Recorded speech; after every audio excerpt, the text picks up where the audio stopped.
What's up guys, NepentheZ here and welcome back to another episode of The Road to Glory. Today we are doing two drafts. Not one draft, two drafts.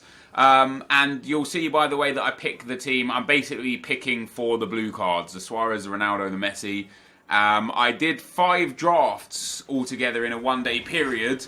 I got quite lucky. I won 2 of them. I lost 2 in the final and I lost 1 in the semi-final. So really successful over the course of the 5 drafts. I've got today's and tomorrow's video are both drafts, or this video and the next video, should I say, are both drafts. I'm going to try and double upload on today because the rewards are out. Although, I'm not opening the rewards on the same day like I normally do. Of course, we've got Elite 2 rewards, which will be 100,000 coins, a 100k pack, and the Premium Team of the Week pack. And I'm just not opening them until the full Team of the Week is in packs, and until the full Team of the Year is in packs. And for the Premium Team of the Week pack, I'm not opening it this week. I'm going to open it for next week's informs as soon as they drop, so that I can get 3 brand new informs straight away and hopefully sell them for a big profit. The reason why I'm doing that is because this week's informs, because of the SBCs that are there, are just stupidly cheap. Even that 91 Higuain is less than 300,000 coins. Crazy, crazy cheap. So that's kind of my reasoning behind that. With that being said, guys, if you could drop a thumbs up on the video, it'd be much appreciated. Hopefully you guys are enjoying the road to glory. It's nice to have a bit of draft on here, isn't it? I have a few times said that I wouldn't really be doing draft much on here. As per everything, I'm open to suggestions, I'm open to change, and I'm open to developing my own ideas, my own theories, and changing those to suit me as I need them, really. So what we'll do with that is we'll get into the comments, and the first comment is from Catherine Starkey, and she says, EA should do double match coins on the weekend like COD does with double XP. I don't mean every weekend, but every once in a while. By the way, would love the content and the advice you give, like so NepentheZ. Well, thank you for the kind words, first of all. And secondly, yeah, I've been underwhelmed massively this Team of the Year. I'm yet to pack a Team of the Year. I've spent about 400 to 500, maybe even 600,000 FIFA points, and I'm yet to get a blue card. But not only that, no one deserves or is owed a blue card. It's all luck. It's all based on pack luck, right? But this is the biggest time of the year for EA, and it is very, very clear that they are only interested in money. It's very clear that everything they're doing is for you to spend money. You know, they drop the attackers first so that they don't get put in with the weekly rewards as the only blue cards, and also so that people will blow their coins and their cash and their their FIFA points first, and basically it generates them more money. And I understand they're a business. I understand they need to make money. There's no problems with that. A business is a business. You're here to turn a profit. But what you've got to remember is this is a video game and a community where you've got hardcore viewers and even just casuals putting in tens, hundreds, thousands, and in some very rare cases, tens of thousands of pounds into any given account, and you are giving nothing back to the consumer. People will say, you got those SBCs though. They're not for free. We don't get those for free. We have to do something to get those. We have to give something to EA, be it time or money or effort, and then we get that back. Oh, but you get your FUT Champions rewards. They don't have to do that. That's the whole point of FUT Champions. I play 40 games for those rewards. You know, I spend all my weekend on the game trying to get those rewards. I'm giving EA something back. They've given nothing to the consumer. Not even an SBC that requires you to trade in 1 bronze card and gives you a 50k pack. You know, last year, leading up to Christmas, there was free packs. I think the FUT 7 years of FUT, there was a free pack every day. Obviously, we haven't had 8 years of FUT just yet, so there may still be some free packs there. But this is like one of the most incredible times of the year in FIFA. They've opened up a world with the SBCs where they can give back so much whilst also receiving, and they've done nothing. Nothing at all. The only thing they've done is given a double chance of packing Team of the Year players in like lightning rounds. But double what? What is the chance in the first place? Is the chance 1 in 1 million? Because if you're giving me a 2 in 1 million chance instead of a 1 in 1 million chance, that's still shit. That's still absolutely shocking as a chance to pack a Team of the Year player. I'm not saying everyone should just be, I don't, like, it would be illogical if everyone's just running around with Team of the Year players. You turn on the weekend league and literally every opponent has got 1, 2, 3, 5 blue cards. That would be illogical. They're the best cards in the year, but they're so rare, specifically the attackers. Like, there's only like 2 or 3 Ronaldos, 2 or 3 Suarez's, and 4 or 5 Messis on the market at any given time. I know there's still the whole weekend to come where all of the Team of the Year is in packs, but that's not good enough. They're so expensive. They're so expensive that you are pricing your casuals and a lot of your hardcore gamers out of ever being able to use those cards outside of draft, which is okay again because it's a business. What I would propose is something like an SBC where you change, trade in some players or whatever, and for that you get like a 50k pack, which has a, not a double chance, but like an infinitely better chance, like 100 times chance of getting a Team of the Year player in it. Just something like that. Make it untradeable. Who cares? Like, I don't care if I get an untradeable Team of the Year. I don't even care if I don't get a Team of the Year. I'm more upset that EA aren't recognising that people are recognising that they're only in it for the money, and they've got to start giving something back to the consumer. For example, today in the 100k lightning rounds, they started at 8 PM UK time, which is prime time for lightning rounds. The Team of the Year midfielders had only been out for 2 hours. They released 40,000 100k packs, and they expired with the hour running out. They didn't even all sell. That tells you how little people are buying them because they know they've got no chance. In previous FIFAs, the lightning rounds would go like that. Literally within 2 to 3 minutes, they would be gone. You'd be lucky to get 2 or 3 packs. Now you can sit there, as long as you've got the finances available, you can literally open unlimited packs for almost an hour. That's not good enough. It's not good enough. And the reason why people are doing that is because they see people like myself, like Bateson, like Zwayback, like Nick, like Castro, Capgun Tom, and Easton Gibb, anyone that opens a crap ton of packs, Matt HD Gamer, like, we all open so many packs and we pump so much money into this game. And between us, we have like 7 Team of the Year, between like 15 to 20 YouTubers who have put in thousands of pounds each. Like, between us all, we've probably put in somewhere around, genuinely, like the 50,000 plus mark, £50,000 or more on FIFA points, and we've got like 7 Team of the Year to show for it as packs. Of course, I've got coins that I've picked up from those packs that I can then go and buy the Team of the Years with, but the pull weight is just pathetic. Give us something back. Reward people for giving you their money, for giving you their time, and for playing your game above all else. EA just don't get this concept. EA don't get the concept of rewarding the player. Not every game, you don't have to reward players. But in an age where gaming is super competitive for people playing your game or not playing your game, it would just be prudent for EA to reward you for playing. For example, on League of Legends, every time you play, you get XP, which is just standard, and you get IP. And with the IP, you can buy skins, you can buy unlocks, you can buy anything in the store, basically. You can buy new champions with it.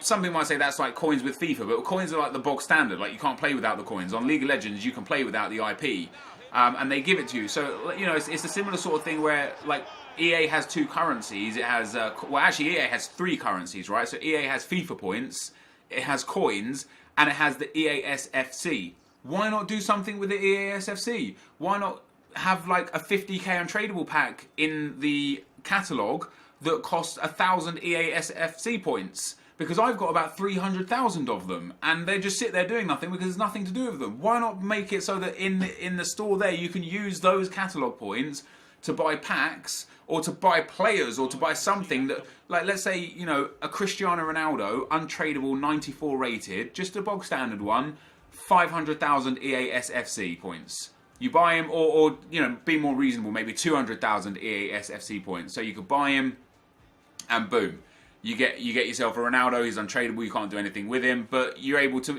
use him. Why not do something with that gives back to people that play the game through a progression system? I just don't. I will not understand for as long as I can why EA don't do something like this and give us something. It just doesn't make sense. By the way, Suarez in this draft pretty much single-handedly won me the draft. He is such an incredible striker. Definitely the best striker I've used in this game. Not the best player I've ever used in this game. That is Cristiano Ronaldo, the 99 Ronaldo. But the 98 Suarez is 100% the best striker I have used in this game. I know A9 Skills picked him up and didn't really like him very much. He got 4 goals in 6 games and a couple of assists, which isn't really a great return, especially for someone of the caliber of A9 Skills. But for me personally, whatever it is that he's got that just fits my playstyle and I find him to be remarkable, like my dream team for this Road to Glory, I never thought it'd be this because of what's happened in previous years in FIFA, but my dream team in this Road to Glory is the Team of the Year Messi, Team of the Year Ronaldo, Team of the Year Suarez, Team of the Year Modric, Team of the Year Cruz, Team of the Year Ramos, Team of the Year Marcelo. I want those 7 Team of the Years in the team. I don't know how or if I'm ever going to get them all. Probably not, but I want them. I want to figure out a way to start generating coins hand over fist to get them. I want to figure out, I'm going to study the market really hard over the next few weeks, because trading has been something that I haven't really dabbled in. Trading has always been something where if there's something obvious or something that I've read that makes logical sense to me, I'll follow it. Like when those SBCs come out, when they were leaked, the script was leaked on Reddit, I was like, okay, let me buy some 83s and 84s. I know that they're going to go up in price. It's happened before. It's got some history behind it. Let's do that. And I did it, and I made some good money. But I never really read. I never really learn it myself. I just pick up on what I read. But what I'm going to do over the next week or so is I'm going to start following some market trends that I don't see anywhere. Try and figure out some patterns within the game of what happens with anything. Like maybe informs from 3 weeks ago, what happens in this day and that time of day. Regular players and how they perform and how their like value changes. Because I want to start trading to the point where I can make millions so that I can get these best players. That's what I want to do. And of course I'll keep you guys updated, and I'll explain my investments and give you guys the opportunity to do the same thing. Obviously I could just do bin sniping. It's tedious, but it's definitely a good way to make coins. You could do it easy with lightning rounds as well. Like let's say like Hector Bellerin sells for 7k. During a lightning round, if you sit there trying to bin snipe him for 5k, you'll pick up 1 or 2, you'll make 2k coins, bang, bang. It's just whether or not you can be bothered to sit there and hope that you're the one that manages to pick them up and you haven't just sat there and wasted your time, But we'll go to some more questions, guys. Sam Nelson says, there is no way you get 4k worth of match coins in one draft. Didn't you use your unlocks already?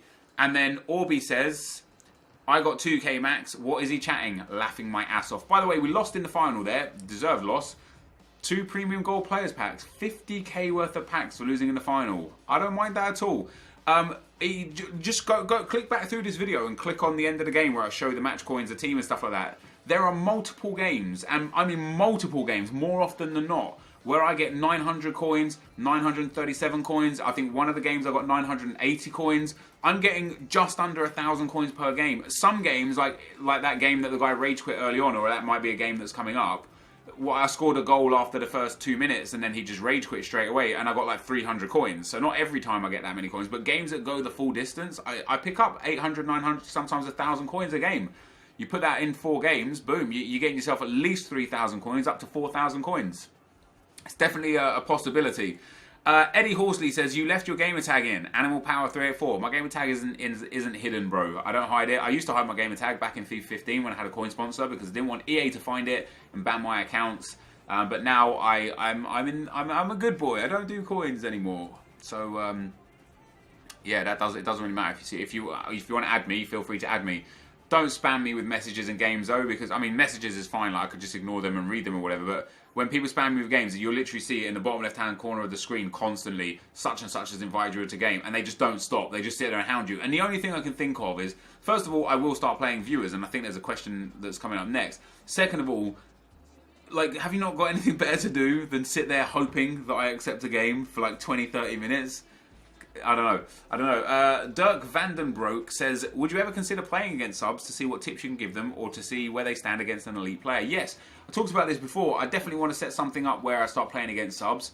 It'll be after team of the season now, after the hype has died down and we can get back to some sort of like normality. But I absolutely want to start playing against subscribers. I think it'll be a lot of fun. It'll give me an opportunity to try out some new players in like a more relaxed, friendly environment. And I think overall it'll be a good test for both me and you guys, because I'll be interested to know where you finish in FUT Champs compared to where I finish in FUT Champs, and then how the game goes. Because there are some dudes that I play like in divisions or whatever, and I'll start talking to them afterwards. Like there might be a viewer and they'll give me a hell of a game. And then afterwards, I'll be like, yo, where do you finish in FUT Champs? And they'll be like, I can't even qualify for FUT Champs. And I'm like, wait, what? How? But yeah, I will play subs. Shrinking Thread says, Nep, you are wrong about how the team doesn't matter. If you try and use a normal 100k team, you'll probably get 28 wins in FUT Champs. I literally explained this in the video that he's writing this comment to. I never said, or I never implied, if I did say, that team matters 0. Of course team matters, but it doesn't matter to the extent that people think it matters. People like see a super team and they're like, oh my god, I've lost this game, it doesn't matter about skill. Of course, skill trumps all. If you give me the full team of the year team and you give #Harry a bronze team, he'll probably still beat me because he is that much better at FIFA than me. Interestingly, I have already used a very cheap team. It was about a 30,000 coin team, and it was the first time I ever got elite in FUT Champs.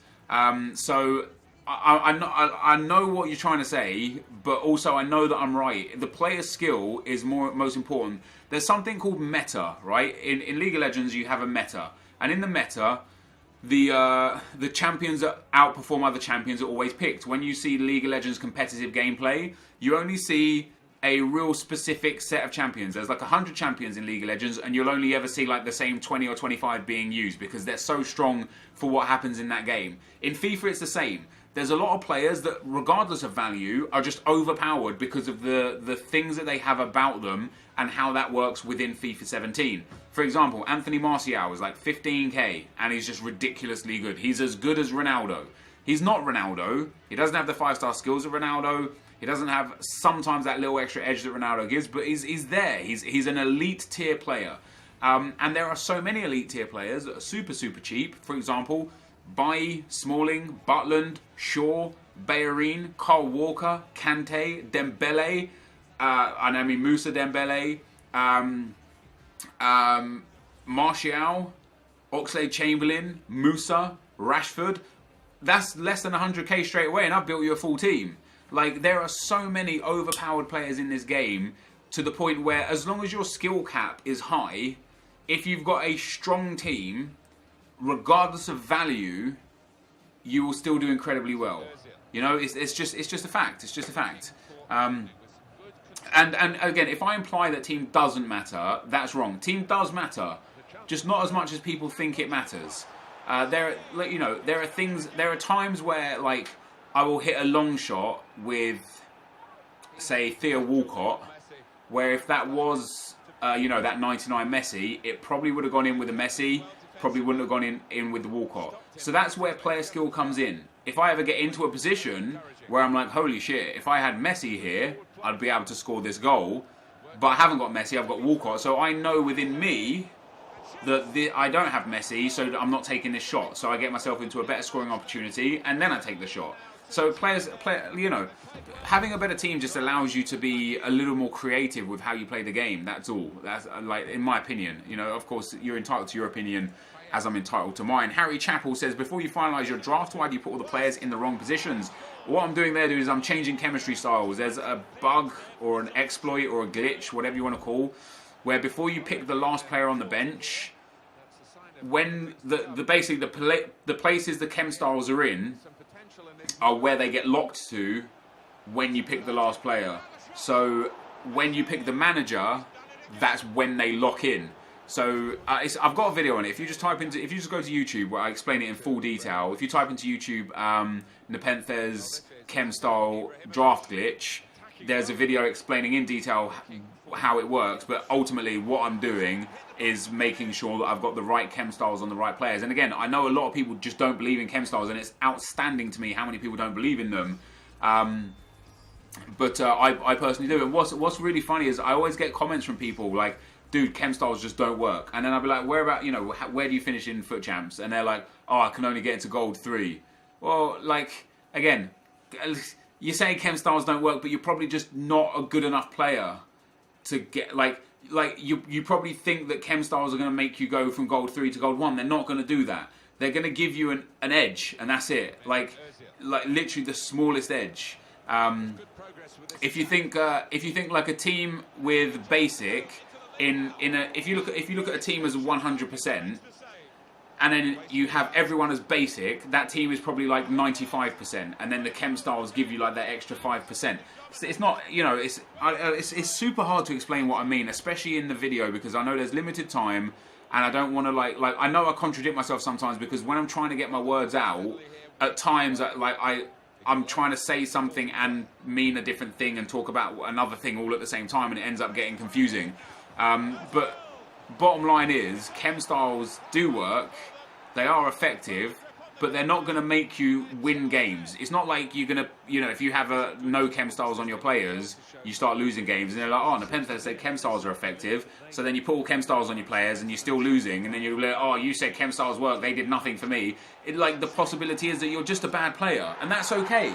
Not everyone can be a great player. I'm not a great player. I'm a good player. I can manage to get elite, but I can't get top 100. I can't really compete with those dudes. I think I checked on. There's you know, obviously FootWiz and Foothead and Footbin, they track foot champs, right? And if you ever finish or catalogue yourself in the top 100, they start tracking your stats. I've never finished in the top 100, so they've never tracked my stats. So for me to figure out where I am in the world for a month, I need to find someone that is there that finished on the same amount of wins as me for the month. The closest I found was a guy who finished on 154 wins in December, and I finished on 155. And because he was from the American region, which is a bit easier to get into the top 100, he was tracked. So him as a guy who got 154 wins for the month, he finished 170th in the world for the month of December on 154 wins. Which means my 155 wins in my Road to Glory team puts me somewhere around, depending on my skill rating, the 150 to 160th in the world mark. Now that's something to be proud of. I can say that without actual proof and evidence, just based off of, I mean, I guess it is proof in a sense, but without actually seeing my name there and the number next to it, I would say I am one of the best 160 players in the world on Xbox, in Ultimate Team, based off of a month's performance in the most difficult game mode there is, in the most competitive game mode there is, with a team that I've spent no money on. I'm very, very happy to say that. I'm very proud to be able to say that that's where I'm at. However, I don't consider myself to be like good enough to compete with the best players in the world. You know, the top 50 or the top 30 or the top 20. I've beaten some pros along the way. Last weekend league, we beat 3 pros that weekend. We actually beat the German #1. We beat the best German player in the world. We beat him. You know, under whatever circumstances were there. It's a bit of a contentious mode, a contentious like game, like talk about the game afterwards. But ultimately, we beat the German #1 player in the world. That's got to count for something, right? And so when I say to you what I feel in the game, I'm not saying it as just some random YouTuber trying to get clicks, trying to get views, trying to just spew some narrative to my viewers to confuse them or trick them into thinking that what I'm saying is right. I'm saying to you these things because of what I know and what I feel and what I know that I know, you know? So I believe we lost this final as well, guys. I believe this was the second. Did we? I don't know if we lost the last final, actually. Did we lose it? I think we lost the last final. We lost this final.